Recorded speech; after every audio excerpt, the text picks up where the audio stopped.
right, Julia, it sounds like it's been a dramatic couple of days at the offices of the Daily Caller. Why don't you tell me about this? Your publisher actually responded directly to this threat. I mean, it is a threat. It's not just a warning. This threat from Michael Avenatti. What's been going on?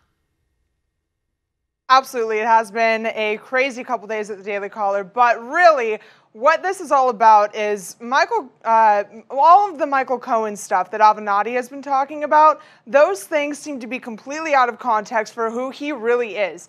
Who is Avenatti? Avenatti seems to be an expert on Michael Cohen now, but really, all of this goes back to the fact that he has a sketchy past, and he doesn't want to talk about that past. And the fact that the Daily Caller and the Daily Caller News Foundation did some legitimate journalism looking into who he really is starting to scare him a little bit. So you can see that coming out in the statement that he wrote to a Daily Caller News Foundation reporter, and it certainly seems to me that he is a lot of upset about this. Right. It seems to me that he's a little bit scared of what the Daily Caller might know about him, or he wouldn't have sent such a threatening email here. So the actual article, I want to talk about the contents of this article a little bit that got Avenatti's panties in a wad here. So it's about former bankruptcies in his past and lawsuits. He's been the target of many lawsuits and negative comments by former business partners, including one who said that Avenatti owed him over $150,000 worth of coffee that he never paid off here.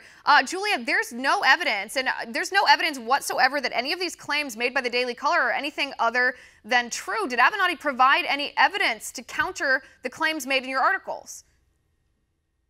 Sure. Well, Avenatti was actually on CNN last night, and he was somehow calling us unethical and us that we somehow did some kind of bad reporting or that we were unethical journalists. Well, look, obviously we reached out in the right manner to talk to sources, and we talked to people who had worked with Avenatti, and we actually went through the typical journalistic pathway of checking the source, checking the facts, checking the documents to make sure that that article was actually true and correct. And that's what we did. We talked to Delano's Coffee. We talked to a bunch of these different organizations, even some people who know Avenatti closely, people who Avenatti had worked with when he was looking into car racing. And so you can see that in the article, we did our work on our part. Now, Avenatti needs to do his work on his part to see where exactly he went wrong. And if he has a problem with that in the past, well, look, that's what we're here to do as journalists. We're here to make sure that we can get that information and produce it correctly. And that's what he did. Avenatti seems to just be upset about the past that he seems to have some reconciling to do with.